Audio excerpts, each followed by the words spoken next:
want to begin with is the idea that when I organized this talk, I was somewhat sure that by the time we had, and I specifically said I wanted to make it on a Thursday, because I wanted to give about a 24-hour period between the end of the election and now, because we might have more of a sense of who won. I was expecting yesterday to still be up in the air. And I think one of the big surprises that, at least was for me, was how decisive the election was. And this is the current electoral college configuration from the New York Times here. So Donald Trump clearly won the election with 295 electoral college votes. If you've been following this, you need 270 to win. Okay? And I was looking to see, all right, the polls are about to close in the United States. Let's just kind of see where we are. And not surprisingly, Indiana, Kentucky, West Virginia, they all go for Trump. That's almost a given. But the thing that surprised me was Florida automatically went for Trump as well. Right? And Florida is one of those swing states in the United States that can go either one way or the other. And Florida usually has counting irregularities, some crazy things happen at the polls, some computer glitches. Usually Florida keeps everybody in suspense. I woke up next at 6 o'clock yesterday. Florida already is in Trump's camp. And I was like, well, damn. Like, okay, this is looking like it's going to be a little bit more decisive than we had originally thought. So, from 6 a.m. until about 9 a.m., I'm just kind of looking at my screen, seeing what the returns are, and also being able to get a sense of, as states are beginning to post their results, we see who is in the lead. Sometimes states flip, sometimes Kamala's in the lead, then Trump is in the lead, until they are finally called. And then once the state is called, right, as you know, the electoral college vote, it goes, the electoral colleges that have, so we just say that each state comes with points, effectively, right? One goes directly for Trump or for Kamala, in which case they're colored blue or red or blue here. And as I was doing the math, I was like, Trump may very well have this. Especially and if you see this map here, you notice how there are some states here that are striped, right? These are what we would call the swing states. These are the ones that could be the toss-up. We don't know which way they're going to go, right? So in U.S. elections, it's almost always assumed that certain states will vote for one party over the other. What we call red states, blue states. Here in the South, Mississippi, Alabama, Arkansas, Oklahoma, Kansas, Nebraska, always, we know them. They're going to go Republican, right? To such a degree that Democrats don't even bother to campaign there. And neither do Republicans, because they know it's going to go into their camp. And then on the opposite end, we have what we call hard blue states, like California, New York, New Jersey, usually the New England states, Oregon, Washington, they all go blue. Right? We know that. So once again, Republicans don't really waste their time there, and neither do Democrats. We just know that that's the case. So out of the 50 states, Alaska almost always goes Republican, Hawaii almost always goes Democrat. There's no question about that. So in the swing states, we got Pennsylvania, Michigan, Wisconsin, Georgia, Ohio is a big one. That's where everybody competes. That's where they dump all of their money. That's where they dump all of their time, all of their campaigning, because the states could go one way or the other, including Florida. Florida automatically went to Trump, and I thought, all right, this is going to be a little bit more decisive than I thought. And then looking at the poll results in Georgia, in Michigan, Pennsylvania, whatever, throughout the night, right, Trump was in the lead, not by a wide margin, but by enough to say, if Kamala Harris does not win these states, she's going to lose the election. And the other way to figure this out, and I'll show you on the map here, this is why I chose this one, it's interactive. Which one let's do Pennsylvania, okay? If we open up Pennsylvania, you see how each of the counties, right? I guess you would call them, what would you call them here? Gray, right? Mm-hmm. You see how they all go red or blue, right? look here in Pennsylvania. It gives you a really good sense of how the votes are tallied. In the major cities, here's Philadelphia, and here's Pittsburgh. The cities almost always vote Democrat majority. It's the rural areas, the suburbs, that go Republican. And you can see this in a whole bunch of others. That's Pennsylvania. Let's look at Michigan, Detroit, Ann Arbor. The rest of this is, nowhere land. Grand Rapids is also a major city. Let's make it even more obvious. Let's do where I'm from, New York. Okay? There's New York City right there. Okay? And notice how these places, New York City is large enough to have enough votes to counter all of these other smaller reds. You get New York City, Albany, Syracuse, Rochester, Buffalo. I think this is Binghamton. I could be wrong. It don't matter. But you have enough people that live here. And how many people live in New York City now? 14 million, 12 million? I think even more than that. Regardless, it's an exception, right? In the scale of the United States, maybe Los Angeles and New York are the only two cities that can actually outweigh the rest of the state, right? United States, unlike, let's say, Russia, is not a city-based country, right? It's the country where there's a lot of people living in these areas outside of big cities, right? And that's normal, right? Right. Chicago is it's Illinois. Okay, like Chicago, like we know, Illinois goes blue simply because of Chicago. Okay, like that's it. Like maybe you've got a couple of places here, but it's red. But it's like the little reds cannot outpace the population. So, it's like the electoral process in the United States is based on, half of it is on popular vote. Whoever wins the popular vote in the state wins the state, right? Wins the state. If you win by 10 votes, you get the whole state. And then each of the states have a number of electoral colleges that vote one way or the other. And it's based on the 2 senators that you have and the number of representatives in the House of Representatives. So smaller states like Wyoming and Idaho, they usually have 3 electoral colleges. They're very small, right? 2 votes for senators, because every state gets senators, and then they get 1 House rep. That's it. And when it comes to California, there's 47. Ultimately, what I'm trying to get at is that as I was watching the returns coming in, I noticed that the first places in these major states to show polling results come from the big cities. New York City, Chicago, Los Angeles, DC, whatever, right? And almost all of them most of them vote for Democratic candidates. Right? So in Kamala Harris's case, at least in this election, or we can look at it in most other elections, whether it's Joe Biden or Hillary Clinton or whoever it happens to be, right? They usually come out in the lead because the major cities report. And it's also the most votes that reports. But don't get too excited, because it's the rural areas that almost always vote Republican. Right? And there's reasons for that voting this way. So a lot of times, you gotta wait.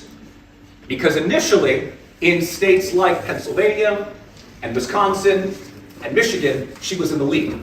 But that's because we're counting the votes from places like Philadelphia, Pittsburgh, Detroit, Milwaukee, St. Louis, among others. Wait for the rural votes to come in, and suddenly they balance themselves out to a point where, and let's look at Pennsylvania. It's probably the best example of this, okay? You get Philadelphia, major votes here, Pittsburgh, major votes here, and everybody else decides to vote, okay? Now that doesn't mean that the state is always going to go Republican. And it also doesn't mean that Democrats are given some initial optimism before everybody in the regions ruins it for them. In this case, this is an election with Donald Trump on the ticket. Okay? So in this case, I'm going to go a little analytical, but at the same time, I am an American. I don't know what my political leanings are. Okay? So I'm going to be like, I'm not happy, but I ain't surprised.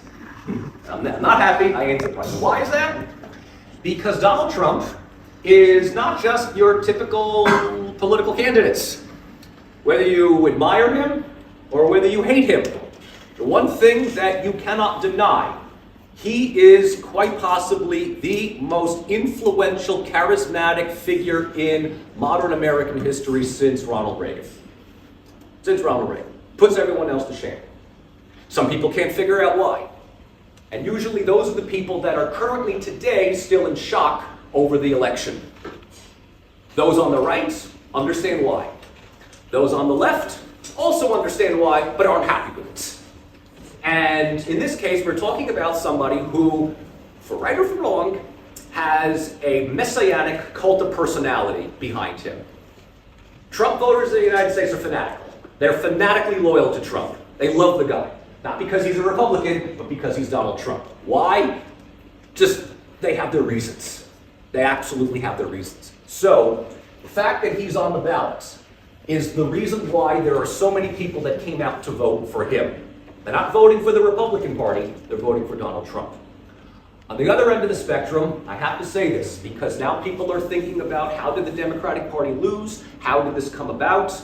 I mean, first of all, the first group of people that you need to blame is the Democratic Party itself, who seems to still be, in my opinion, under some delusion that Trump is a blip on the radar, rather than a mainstay in politics.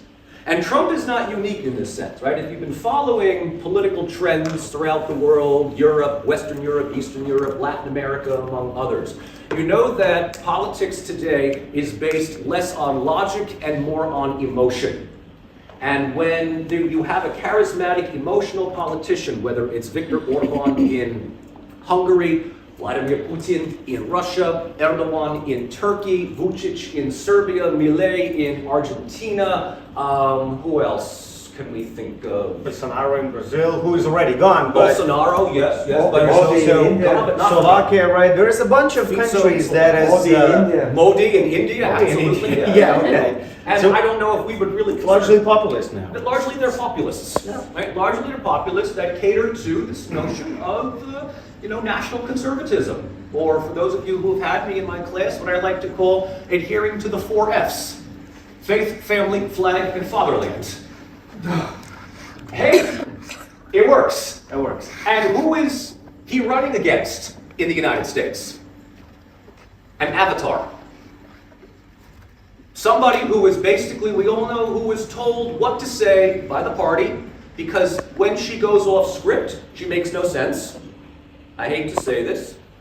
And a lot of people just realize that they're voting for her for 2 reasons. The primary reason is she Vote against Trump. That's the only reason to vote for her. She's not Trump. That's it. She's not Trump. It's the Trump main versus reason. not Trump. And this time around, the candidate that plays the role of not Trump is, well, she's a female, because we had that last time, like Hillary, but that didn't work. So It doesn't work in the U.S. we'll make, no. It's not that we don't vote for women. We vote for women all the time. The thing is that we tend to think that if you're a female and you're on the Democratic side, and let's just add she's a person of color as well, that should get her voted, right? No, it doesn't work. Okay? It doesn't work. But if you think that way, and you believe that this is how it's supposed to be, and then it doesn't work, well, suddenly American culture is misogynistic, it's regressive, it's fascistic. No, it really isn't. In my opinion, the reason why she lost is because she didn't have a counter set of policies of her own. She basically just said, I'm not Trump. Okay. You don't do that when you are running up against someone like Trump. Because, and you also don't do this when you start supporting the very same foreign policies that the Republicans and Trump would also support. So when it comes to things like carte blanche support towards Israel, against the Palestinians, against Lebanon, against Iran, you run the risk of alienating a number of people, the Muslim population. Just so you know, are you familiar with this place in the United States called Dearborn, Michigan? You know about Dearborn, Michigan? No? It's a town, city, I guess, in Michigan, state of Michigan. It has a huge Arab population, right? Palestinians, Egyptians, you name it. Well, in the U.S. there's like 4 million Muslims, so that's a considerable amount of people There's a huge Muslim population. You know, Michigan in general. Yeah. Michigan in general, but we also have a large amount in New Jersey and New York. And the Muslim population, especially the younger Muslim population, chose to either do one of two things. Boycott the elections, because both candidates are effectively, I'm just going to say it, supporting the enabling of genocide against the Palestinians. And they're saying, I'm not voting for either of that. Or they decided to vote for a third party. Now, you do know that we have more than just two political parties in the United States, right? The third one is just basically throwing away your vote, so you can Many just people ignore say- the elections altogether. Sure. I mean, many people say, you vote third party, you're throwing your vote away. Maybe. But let's just say that you live in one of those solid blue or red states. Okay? Like I live in a solid blue state. So voting, for me, is useless. I can vote for the Republican candidate, and it's not going to work because it's going to go blue anyway because it's a Democrat. I can vote Democrat, great. It's a drop in the ocean. Or I can vote green. I can vote whoever. I can vote uncommitted. I can vote whatever it is. And yeah, it's a symbolic protest vote. It doesn't do anything. But Jill Stein of the Green Party, her party came in second in Dearborn, Michigan. Trump came in first. Jill Stein comes in second. Kamala comes in third. Now, a lot of them are going to say the Green Party ended up ruining the election for Kamala. This is not true. If you were to factor out all of the Green Party, third party protest votes, she would still lose in those swing states. So what that means is that Trump voters came out in droves to vote for their guy, and the Kamala voters either came out because the primary reason, we got to keep Trump out of office. B, they somehow believe that she is going to make America better, even though she's been the vice president of the same party that's run the country for the past 4 years and hasn't done anything. Or C, we're just not going to vote. Or just because I'm just going to hold my nose and vote against Trump. At the end of the day, this is how Trump wins. Okay, this is how Trump wins. So this is effectively just a big overarching element to the election, to which when I came to work yesterday, I came to work around 9 a.m. yesterday, and I did the math. I was looking, he hadn't won yet, but I had done the math, and one more thing I'll add before I'll let Professor Arkadiy, if you want to add anything to this, but one more thing that I'll add to this is that in the U.S. election, the West Coast, these three states, almost always vote Democrats. They almost always, you know for a fact that they are blue, okay? So the polls here, they close at 8 p.m. California time, which means that that is 11 p.m. New York, D.C. time. The Democratic candidate needs to have enough electoral votes to which, when 11 p.m. hits here, and these polls close, and it's almost always decisive. When the polls close, they post who wins, because it's pretty clear. So usually by 11 p.m., wait about 1 or 2 minutes, and these three states will already declare for the Democratic candidates. And California has 47 electoral votes, and you add up Washington and Oregon, if I'm not mistaken, I think it's 47. It could be 47 or it could be 57. 54, I'm sorry, 54, and then you add 20 more here, that's 74 electoral college votes. When the polls close, if she gets all three of those, she's got the election. What I'm trying to say here is that if the Democratic candidate does not have the votes by 11 p.m., It's done for. it's going to be very hard. It's going to be very hard, and I'll give you the best example of this. 2008, when Barack Obama was running. You all remember Barack Obama, right? Okay. 2008, he was running up against John McCain. And I had voted for Obama. We were all very excited at the time. This was before he became a huge disappointment, but whatever. And I'm watching the polls, and it's sort of like, oh, this is great, this is great, this is great. He's got the thing. All right, here we go. 11 p.m., 10, 9, 8, 7, 6, 5, 4, 3, you know? And yes, we can. President Obama, boom, yay. Look at that. Okay?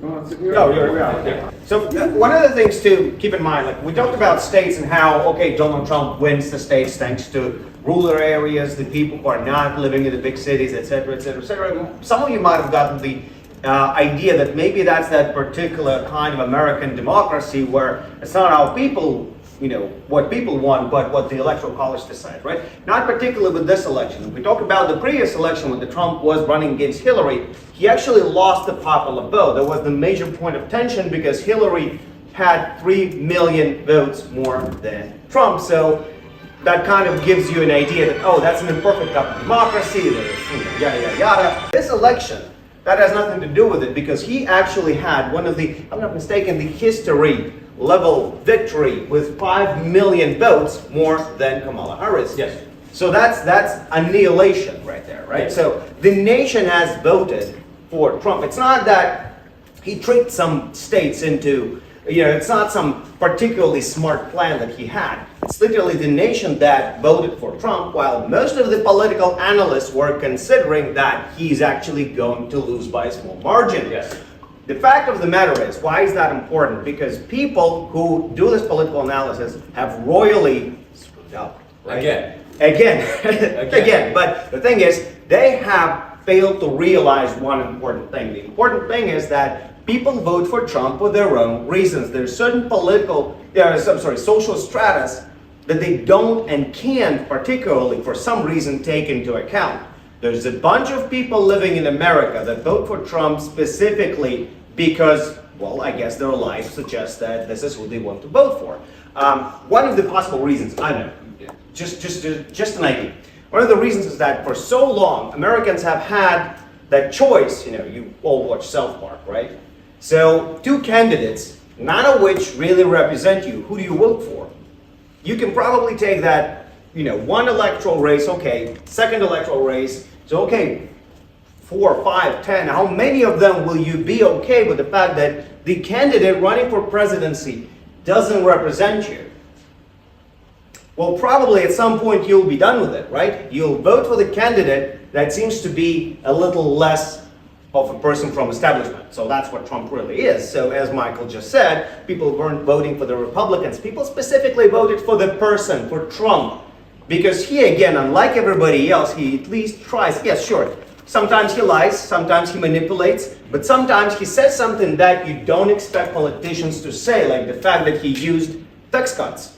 He used loopholes in laws, right? And he says that. And he says, well, that's why, you know, it used to be, you know, the last electoral race that he was successful in with Hillary, again, he called her out on the fact that she's the one who used it as well, and her friends as well. That's why you're not doing anything about this loophole. That's why the tax code is like it is, because you can use it for your own benefit. So, I mean, at least that sort of creates the public image. I'm not saying Trump is great, right? I'm not saying that he's, you know, the truth bringer, right? No. But he is definitely appealing to the people when he does that. He specifically, you know, despite the fact that he wasn't very persuasive after the switcheroo of Trump and, of Harris and Biden, right? He wasn't particularly super persuasive. He was really looking to get some grasp on, you know, on his new opponent. Wasn't particularly successful about this. But again, there was the Harris that didn't use that window of opportunity herself, right? She didn't create an image of a person that people would vote for, a persuasive person that people would feel is representing them. So, but the mere fact that her family is, of Indian origin, doesn't give you by definition the votes of all of the minorities out there. It doesn't give you that. The fact that you're a woman doesn't give you all the female votes in the country. That's one of the biggest problems and delusions that the Democratic Party is particularly drowning in. Yes, so let me also add to this, because this is an important thing. I wanted to touch on the notion of the demographics, the demographic voters that went one way or the other. Trump has primarily benefited from white Americans. both male as well as female. That doesn't mean that he gets all the white votes, right? The white vote is, of course, divided between Democrats and Republicans.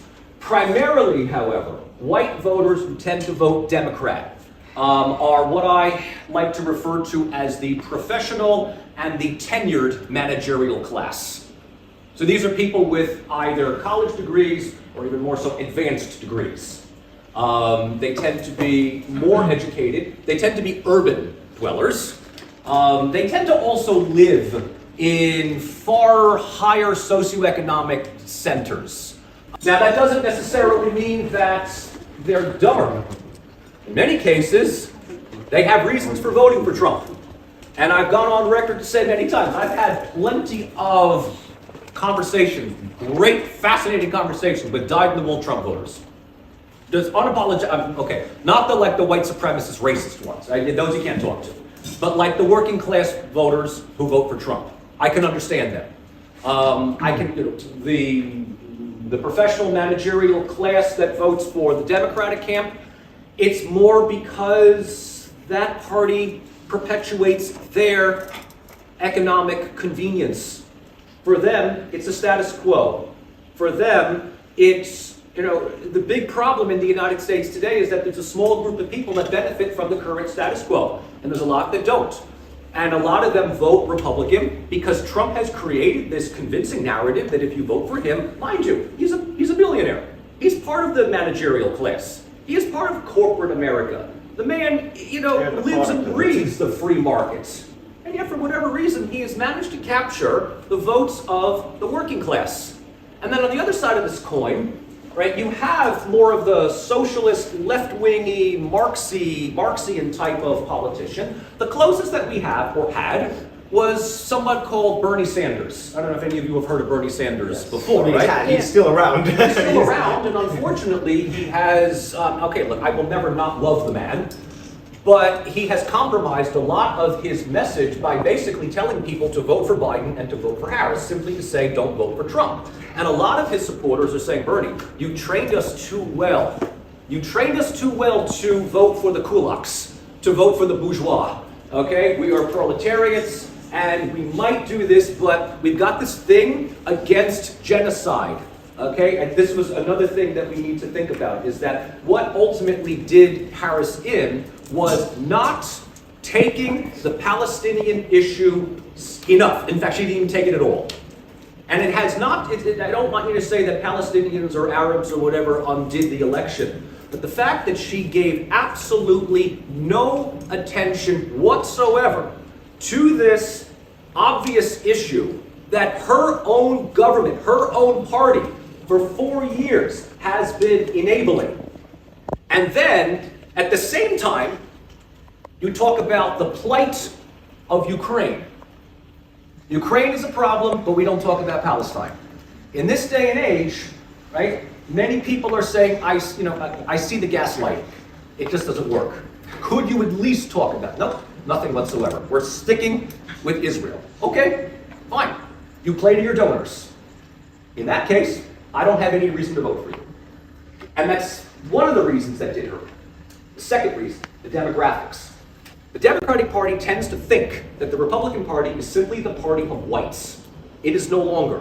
The Republican Party has been rather successful in gaining the support of many minority communities, especially Latinos. We tend to think that no Latino would vote for the Republican Party because the Republican Party wants to build the wall, deport the illegal Mexicans, to, make English the official language, whatever it is, right? And you think this would alienate the Latino voters. Nay. There's one thing that the Democratic Party, in my opinion, fails to take into account, and that is how unbelievably patriotically American immigrants the generational migrants can be, right? It is unbelievably true. There's a difference between the immigrants that, and I'm going to make this more simplistic than anything else, the immigrants that come to America legally versus those that illegally come. Those that come legally, right? You go through the paperwork, get your green card, you do your citizenship, you pay your taxes, It's amazing. These are the ones that are the most vehemently opposed to the illegal immigrants. And you think to yourself, no, why would you do that? You know, ethnic race versus, there's solidarity in that. Nope, there's not. There's no solidarity in that. There's no solidarity in that. There's also this presumption that if you happen to be Hispanic, it doesn't matter where you come from, everybody thinks the same. No, it does not. The Mexican has absolutely nothing but contempt for the Guatemalan. The Dominican has nothing but contempt for the Puerto Rican. And the Cuban American, especially the Cuban Americans that can trace their immigrant ancestry back to the time just around the time that Castro came to power. You know, these are the ones that will complain about how the communists took away my grandfather's casino and my sugar plantation. Okay? They all vote conservative. They all vote conservative. Because what's also the case among the immigrant population is they tend to be conservative. They tend to be religious. They tend to promote family values. They tend to not necessarily be all in favor of prioritizing the LGBTQ movement, which the Democratic Party says is the most important thing out there. And if you don't prioritize that, the Democratic Party automatically assumes that you're just homophobic. Okay? Hey, so you're not to be taken into account. No, I mean, so we're talking about just not only just failing to read the room, we're talking about chronic illiteracy. Right? You should have gotten intentional ignorance. Yeah, I mean, you should have gotten the message in 2016 when Hillary had lost, and we tried to. Nope. We tried to tell you, but nope. So there's a, cognitive dissonance is basically like, okay, well, I lost. Well, I'm just going to dig down and support someone even more to the right. Yeah. And, courting a couple of Republicans like Liz Cheney and her war criminal father, Dick Cheney, may have worked well for the professional managerial class. But at the same time, it failed to create the convincing coalition. So the reason for that, let's have some percentage of interactiveness. Yeah, I was going to say, that's all I really got to say. I want to ask you a question. If we were to qualify America as either progressive or conservative, what would we go with? Conservative. Everybody's like, you're no fun. But I mean, the thing that people really don't understand is how conservative America really is. At least outside of America, maybe inside America that's kind of evident, but outside of America, people think that an average person in New York is somebody who represents the rest of America. That's not particularly true. So when we talk about these super progressive people, we've got to understand that's a minority. The majority of people live here, right? In the center of the country, you would call it the middle of nowhere. But still, there's a bunch of people there living that still compose a certain portion of the nation that tends to be, according to the elections, a dominant portion of the nation, apparently. But the thing is, it's a conservative country. Hence, states like Texas, states like, down south, have these concerns and real talks and discussions about whether abortions are supposed to be around or not.